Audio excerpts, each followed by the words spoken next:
그래 샬롬으로 인사하십니다. 아마 다 깨셨을 것 같은데 오늘 아침에 반짝반짝 안 하시네요. 못 주무셨어요? 아, 샬롬 하십니다. 자, 마음과 사랑과 소망을 다 담아서 내게 가지고 있는 모든 것을 한 방울도 남기지 않고 상대방에게 드립니다. 샬롬, 샬롬, 샬롬, 샬롬, 샬롬, 샬롬, 샬롬. 아멘. 14장 말씀에서 은혜를 참 많이 받아서 어디서 어디까지 갖고 우리 보십시다라는 말씀 드리기가 제가 너무 좋은 말씀이셔서 요한복음 14장은 이렇게 주옥 같은 주님의 말씀이신지 하나님의 말씀이신지 몰랐습니다. 제가 그래서 전장을 다 읽자고 했고요. 여러분들 하나님의 제자들, 주님의 제자, 예수님의 제자들은 삶이 어땠어요? 참 공고했어요. 그죠? 세상의 눈으로 바라보면 모두 다 핍박과 고난과 결국은 몸이 찢기고 껍질이 벗기고 그죠? 잘리고 그래서 십자가에 못 박히고 거꾸로 매달리고 하여튼 그 모든 처형을 화형을 엄청나게 당했어요. 그런데도 결국은 생명으로 살아서 우리 곁에 다들 계시죠. 그죠? 모든 12 제자가 우리 가룟 유다만 빼고 바울을 포함해서 그래서 우리가 늘상 먹고 마시고 그리고 또 저희 몸에 지니고 계명으로 항상 우리의 그 지침서가 되고 우리가 본받아야 될 예수님의 모습들이 다 각자의 그 행동에 말씀에 다 드러나 있습니다. 훌륭했던 성도들의 전기를 읽어보면 다들 특별한 방식으로 하나님이 본인들에게 임재했다라는 그런 증거를 하고 있어요.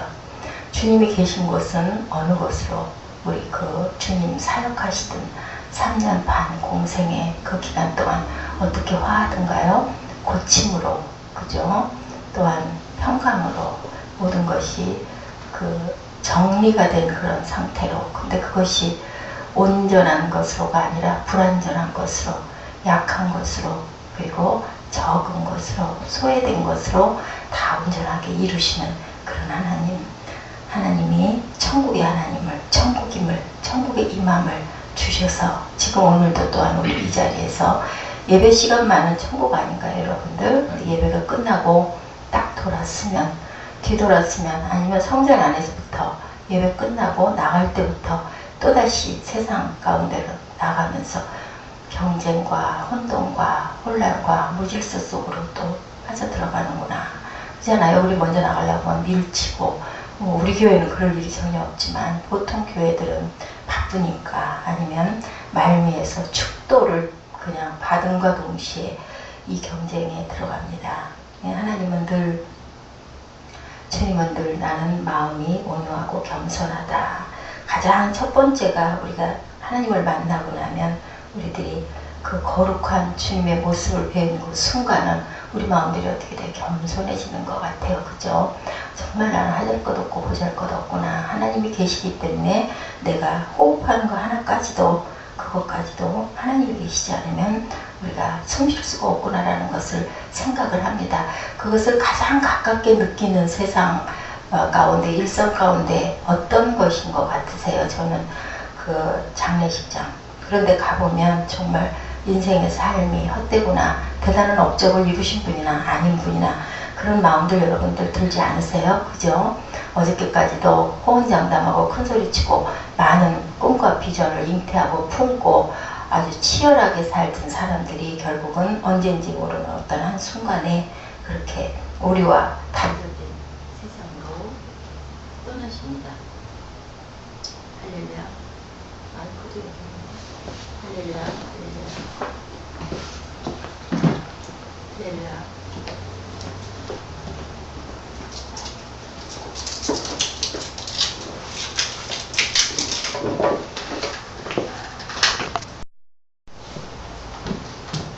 시편 138편 다시 들어가야 되겠네요. 시편 138편 6절에 제가 봤더니 하나님은 낮은 자를 하감하시며 멀리서도 교만한 자를 하신다라고 그렇게 되어 있어요.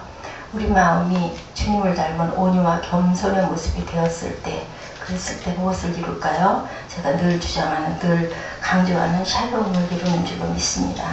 우리 마음이 너무 행복할 때, 사랑해서 행복할 때, 그죠? 연인 관계에 있어서도, 부부 관계에 있어서도, 내가 만족할 때, 잘 먹었을 때, 또 내가 원하는 것들을 품에 안았을 때, 그랬을 때 우리 마음이 어떻게 돼요? 아주 따뜻해지고 푸근해진 그런 온전한 주님이 말씀하신 그런 평강까지는 아닐지라도 그럴 때 우리 마음들이 아주 푸근해지고 그리고 마음이 너그러워지고 용서해지지 않습니까? 그래서 교만할 때 우리는 찌르게 되고 아프게 하게 되고 그리고 뭐랄까 표정이나 이런 것들이 정말 그 제3자의 눈으로 이렇게 해서 바라보면 정말 봐주기가 은혜가 아니구나라는 걸 느끼는데 누구는 몰라요. 본인은 모르죠. 하나님은 그런 자들을 아시기 위해서 그들에게 구태여 가까이 오지 않았습니다. 주님의 그 임재가 그 나타나는 영향은 뭘까요? 제가 아까 말씀드린 대로 그런 행복과 따뜻함과 기쁨과 그 희락과 평강의 그런 모습들이죠. 전혀 거룩하지 않은 사람은 주님의 이런 것을 전혀 교회를 다녀도 예수를 믿는다 그래도 체험하지를 못합니다. 그래서 뭐라고 말씀하셨어요? 내가 거룩하니 너희도 거룩하라. 그 안에 들어갔을 때 우리가 어떤 것을요? 하나님의 샬롬의 복을 받아서 그것이 어느 곳이 됩니까? 축복의 그러한 그 천국이 되는 줄 믿습니다. 갈라디아 6장 7절에 이렇게 말씀하시네요. 스스로 속이지 말라 그러시죠. 하나님은 만물의 여김을 받지 아니하시니라. 하나님은 사악한 자들에게는 특별하신 사랑, 특별 계시를 쏟지 않으시는 거죠. 일반 계시는 다 주시죠. 악한 자나 착한 자나 어떤 자들이라도 다 내게로 오라고 그러는데 가는 자들은 어떤 자들이 와요? 특별한 은총이 주어지는 사람, 주님을 알고자 하는 사람. 호세아가 계속 강조하지 않습니까? 어떻게 알으라고요? 힘써서 알으라. 우리가 사랑하는 사람 알게 되면 점점 더 좋아지고 기뻐지고 그 알고 가면서 그 희열을 느끼죠. 알면 알수록 더 좋고 더 기쁘고 더 사랑스러운 것이 사랑의 완성이 돼가죠. 그래서 결국은 우리 세상에서는 무엇을 해요? 부부의 연을 맺죠. 함께 살자. 헤어지기가 싫은데 너무 이뻤는데 알아가니까 아예 영 빈탕이야. 그러면 어떻게 됩니까? 헤어지지 않습니까? 그래서 우리는 하나님을 힘써 알아야 할 줄로 믿습니다. 온전한 자를 물리치지 아니하시되 행악하는 자는 존중하지 않으십니다. 하나님의 사랑을 받는 자, 내가 곧 길이요 진리요 생명이라고 이렇게 말씀하고 계시죠. 내가 길이요 진리요 생명. 14장 1절에 보니까 마음에 근심하지 말라. 저는 그냥 14장 1절부터요 24절까지를 쭉 보면서 거기에서 이렇게 중점적인 그 단어들을 한번 짚어봤습니다. 마음에 근심하지 말라. 왜요? 믿으라고 그러시죠. 나를 믿으라. 2절에는 뭐라고 그러세요? 내 아버지 집에 거할 곳이 많다. 그래서 내가 너희 있을 곳을 예비하러 간다. 지금도 거기 계시죠. 그런데 미리 감지 무엇을 주셨어요? 그 예비할 처소를 저에게 미리 주셨죠. 그래서 뭐라고 얘기해요? 이런 얘기 있죠. already, not yet 하는 말씀들 여러분 들어보셨어요? 이미 이루어졌는데 아직은 아니다. 그게 그 처소가 어디 있어요? 우리 마음 안에 성령으로 와서 항상 임재하고 계시죠. 하나님을 아는 사람들에게는 저는 그렇게 깨닫고 느끼고 압니다. 3절에 거처를 예비하면 내가 그 있는 곳에 너희도 있게 하겠다. 그러면서도 그 사랑 때문에 저희에게 보여서 성령을 주고 가신 거죠. 내가 어디로 가는지 그 길을 너희가 안다. 어디로 가셨어요? 하늘나라에 하나님 보좌 우편에 가셨죠. 도마가 이렇게 얘기하고요. 또한 보니까 빌립도 그렇게 얘기하죠. 우리에게 보여주옵소서. 도마가 어디로 가시는지. 그리고 또 누군가 가룟 유다도 그런 얘기를 했어요. 왜 우리에게는 보이시면서 세상에는 드러내지 않으려 하십니까? 똑같은 얘기한 사람이 하나 있었죠. 예수님의 동생인 야고보가 그렇게 얘기를 했었어요. 근데 나중에 예수님 돌아가심을 보고 감동을 받아서 그 다음에 아주 신실한 나는 예수님의 주님의 뭐라 그래요? 제자다. 나는 주님의 그 종이다 라고 고백을 한 거 우리 지난번에 한번 말씀 나눌 때 함께 나눴던 것 같습니다. 그래서 6절에 봤더니 주님이 대답하시죠. 내가 곧 길이요 진리요 생명이다 라고. 내 길을 가면 너희가 생명이 이른다. 진리는 뭐예요? 진리는 불변하지 않는 거 아닌가요? 그 진리다. 내가 바로 진리다. 그 말씀들을 이 요한복음 14장에다 요한복음 전체에다 또한 성경 신약 구약 전체, 구약은 예수님의 오심을 예언하고 계시죠. 그리고 신약에서는 주님의 말씀과 주님을 영을 받은 많은 주님의 제자들이 그렇게 기록을 했죠. 바울이 또 특별히 많은 부분을 차지하고 있습니다. 많은 부분을 차지한 것은 왜 많은 부분을 차지했을까 하고 저는 생각해 봤습니다.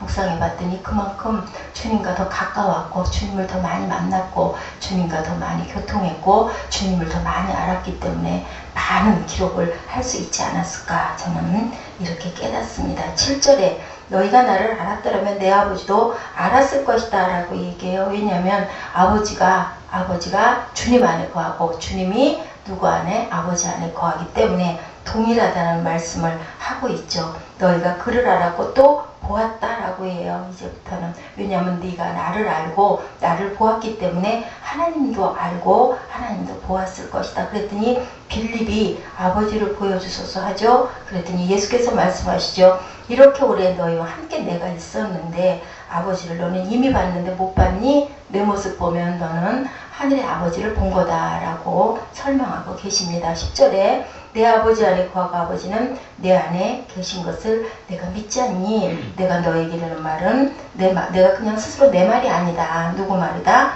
아버지께서 내 안에 계셔서 그의 일을 하시는 것이다 라고 대답을 하십니다. 우리 주님은 참 자상하신 주님이시고요. 온유하신 주님이시고요. 제자들을 정말 사랑하셨구나. 왜냐하면요. 질문에 일일이 대답을 하시죠. 가시면서도 뒤통수가 땡기셔서 보이서 성령을 주고 가시잖아요. 언제까지나 기다릴 수가 없고 내가 너희에게 성령을 부어주어도 너희들이 딴짓을 할 거야 라는 것을 이미 알고 계신 그러한 예수님의 사랑입니다.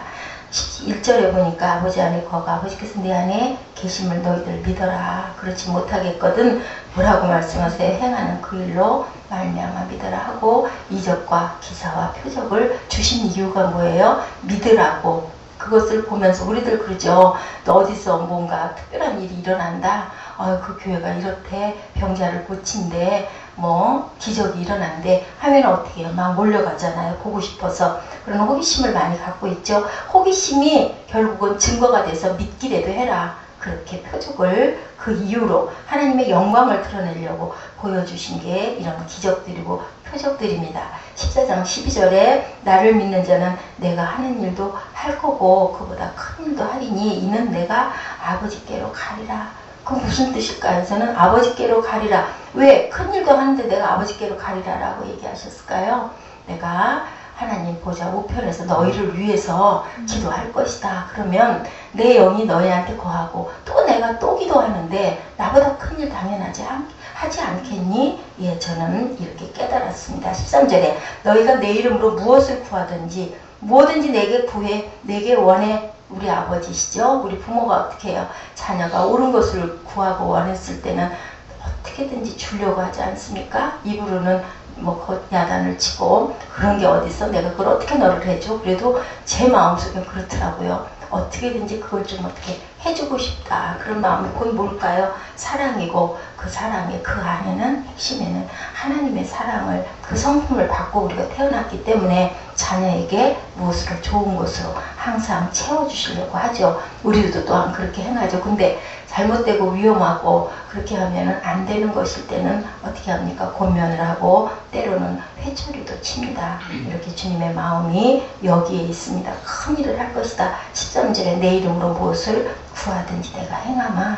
그리고 또한 아버지로 하여금 아들로 말미암아 내가 너희들에게 모든 것을 해주면 아버지의 영광을 내가 드러내는 것이다 라고 이렇게 말씀하십니다. 14절에 내 이름으로 무엇이든지 내게 구하면 내가 행하리라 또 말씀하시죠. 15절에 너희가 나를 사랑하면 나의 계명을 지킬 거야. 내 계명을 지켜라 라고 얘기하시죠. 16절에 뭐라고 하십니까? 너에게 영원토록 너희와 함께 있게 하겠다 그럽니다. 아버지께 내가 구할 거다. 그리고 이제 여기서 말씀하시죠. 누구를? 또 다른 보혜사를 너희에게 주셔서 우리와 영원토록, 여기서는 영원토록이 아주 중요한 말씀이에요.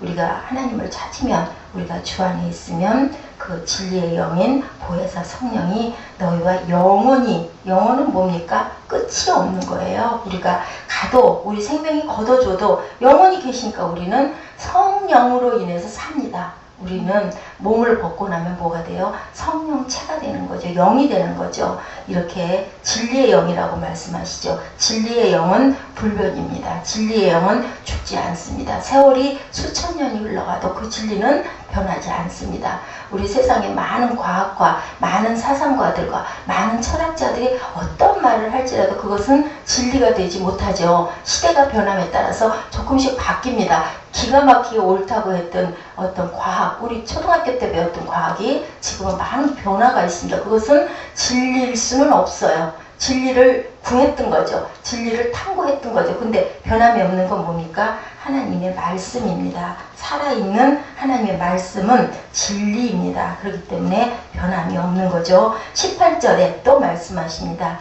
네, 진리의 영이 세상은 능히 그를 7절에 보니 받지 못하는 이는 그를 보지도 못하고, 세상은 어떻게 한다고요? 보지도 못하고 알지도 못하다. 이게 뭐예요? 바로 뭐라 그랬어요? 비밀이라고 그랬죠. 시크릿이라고 지난번에 우리 함께 나눴었죠. 비밀. 그 비밀을 누가 알아요? 우리는 알아요. 왜요? 주님을 믿고 그리고 보혜사 성령이 우리에게 알려주시기 때문에, 우리 안에 계시기 때문에 그는 너희와 함께 너희 속에 계신다고 합니다. 속에, 우리 속에 있기 때문에 우리는 보고 아는 거죠.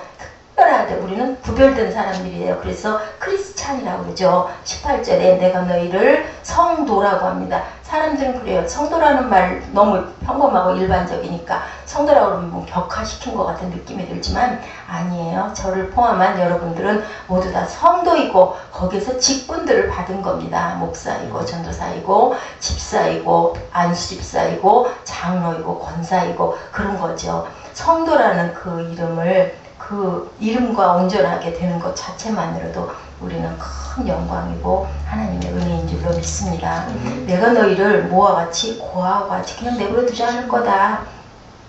아이가 길을 잃어버렸을 때, 엄마를 잃어버렸어. 어디 놀이터 같은 데 갔을 때 그랬다가 엄마 만나면 어때요? 뭐 아이가 막 왕 하고 울지 않아요? 뭐 세상을 다 그냥 잃어버렸다 얻은 것 같이 압니다. 주님도 말씀하시는데 우리를 고아처럼 내버려두지 않고 너에게 내가 올 것이다. 이미 뭐라 그랬어요? 와 계시죠. 레이디예요. 그죠? 그리고 아직은 아닌 것은 이제는 마지막 때에 주님이 오신다고 하는 그 가신 모습 그대로 오겠다 그러셨죠. 19절에 조금 있으면 세상은 다시 나를 보지 못할 것이로되 너희는 나를 볼 거다라고. 이는 내가 살아있고 너희도 살아있다.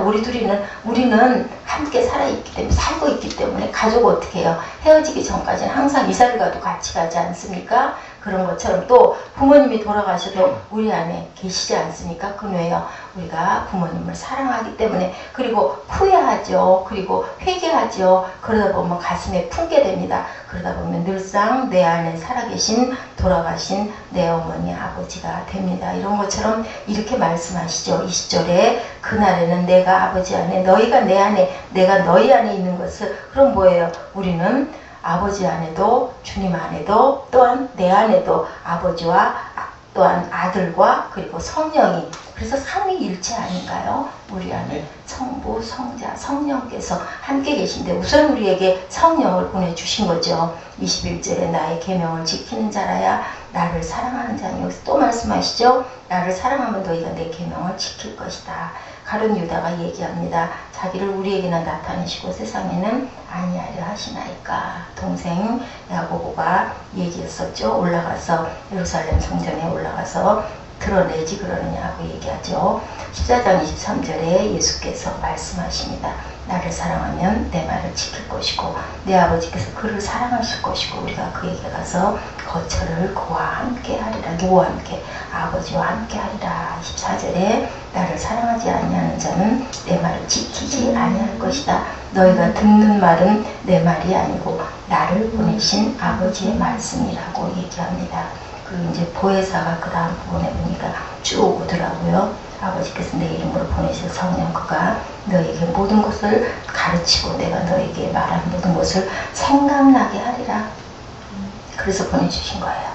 잊어버릴 거니까 생각나게 하려고, 또 가르치게 하려고. 내가 직접 제자들에게 있을 때 가르쳤던 그것을 못하기 때문에 그 대신 내가 영을 너에게 보낸다.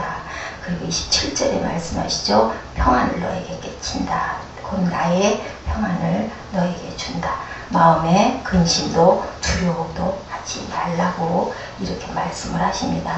그래서 봤더니 하나님은 사랑이시고 하나님은 그 사랑을 우리에게 주심으로 우리가 그것을 깨닫고, 그리고 느꼈을 때 기쁨이 오고 평강이 오고, 느끼지 못할 때 불행이 오고 근심이 오고 염려가 오고 두려움이 옵니다. 참 안타깝죠. 어저께밤에 우리 유은정 집사 이렇게 가만히 보니까는 예지하고 사무엘 밥을 먹이고 나중에 났는데, 제가 일찍 좀 쉬었습니다. 쉬고 새벽에 일어났는데 보니까 혼자서 떨그럭 부엌에 와가지고 밥을 먹더라고요. 그 전화 와가지고 전화 받고 하면서 느끼다 보니까 저는 그런 걸 느꼈어요. 저게 과연 무슨 삶일까. 뭐 때로는 휴식하고 싶어서 저도 그럴 때가 많기도 합니다. 근데 그거 자체만을 추구하면 그건 결국은 사는 게 아닌데 라는 생각이 들더라고요. 주님의 십자가의 사랑, 그리고 주님의 고난의 의미가 깨달아지고 믿어지고 그렇게 되면 어떻게 우리는 감사하게 되죠. 그리고 사랑받는 기쁨과 감격이 넘칩니다. 여러분들 혹시 경험해 보셨어요? 기도하고 나서 문이 환하게 열리고 너무 마음이 기쁘고 아무 이유 없이 막 기쁘고 뛰고 싶고, 저는 그러한 감동들을 많이 받았었어요.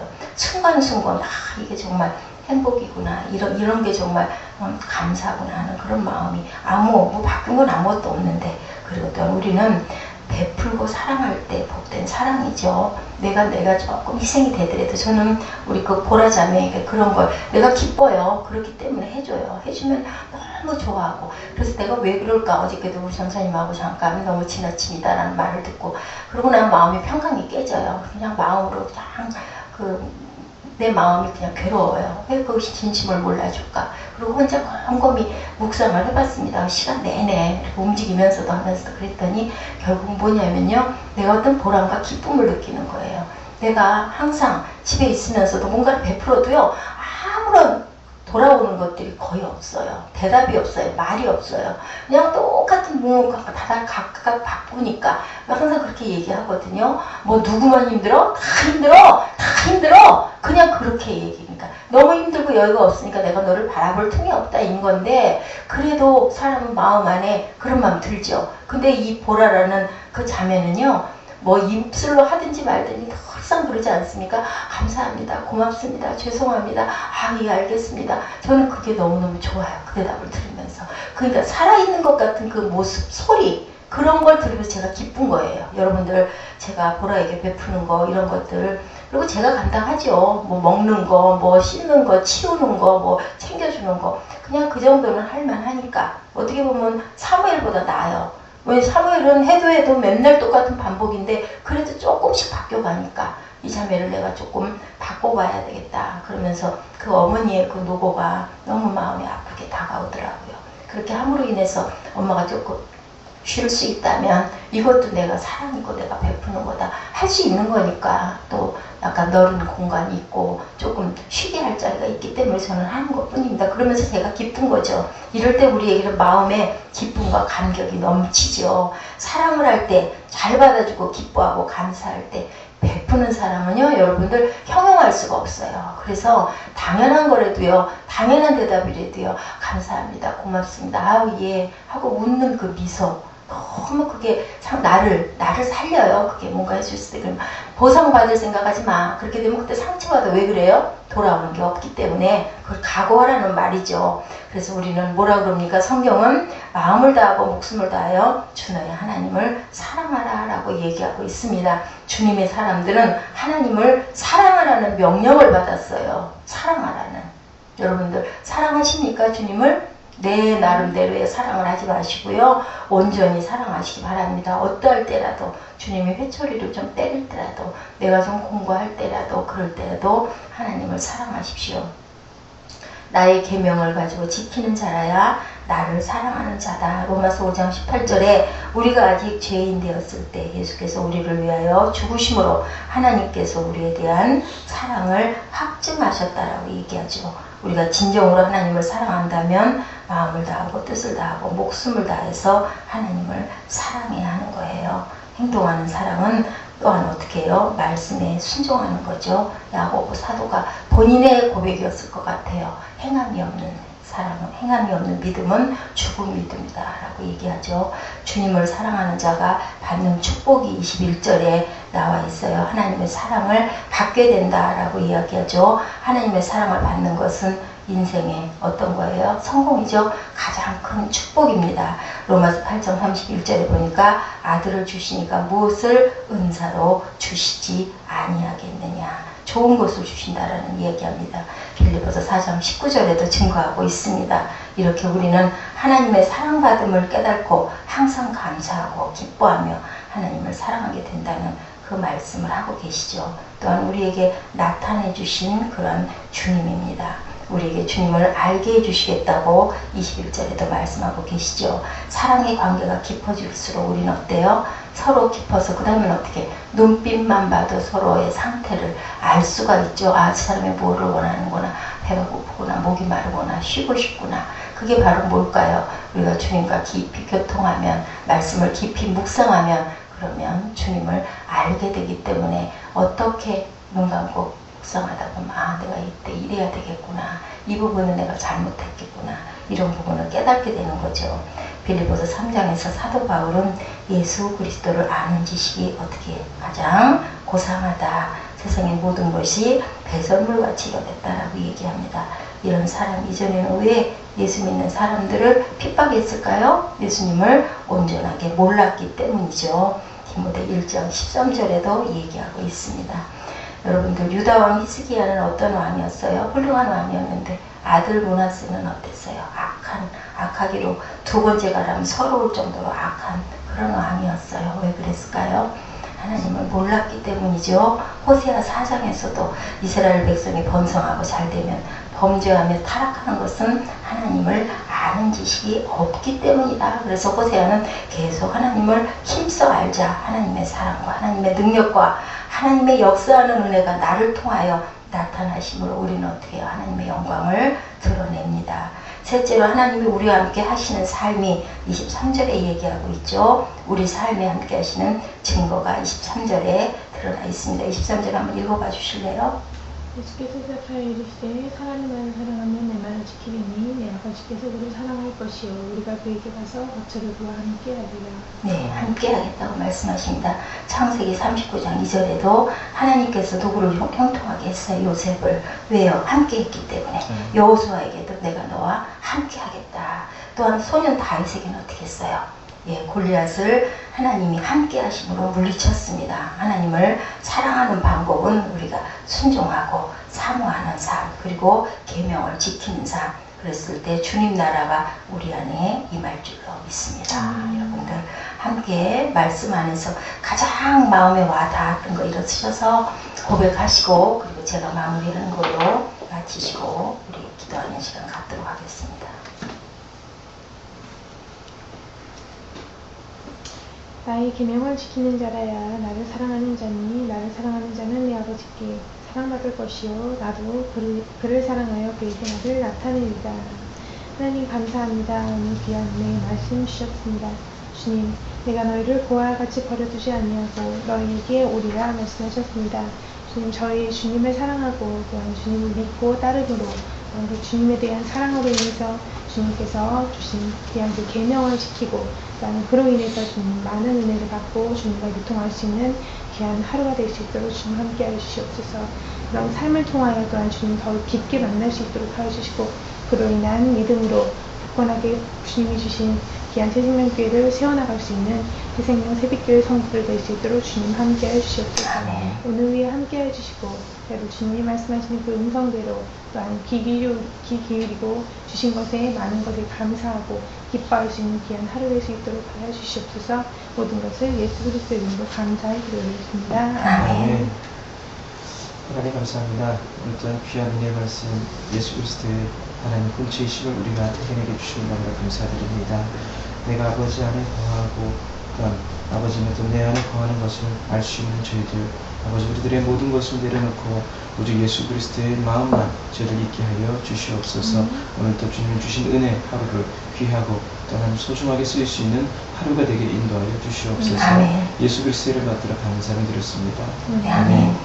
오직 내가 아버지를 사랑하는 것과 아버지께서 명하신 대로 행하는 것을 세상이 알게 하려 하니 일어나라 여기를 떠나자 하시더라. 아멘. 조금 있으면 세상은 나를 다시 보지 못할 것이로되 너희는 나를 보고 내가 살아있고 너희도 살아있겠습니다. 주님 말씀하십니다. 세상을 떠나 주님 안에 거하는 저희 들되게 하여 주옵시고 주님이 살아계심으로 우리도 영생의 축복을 주시니 감사합니다.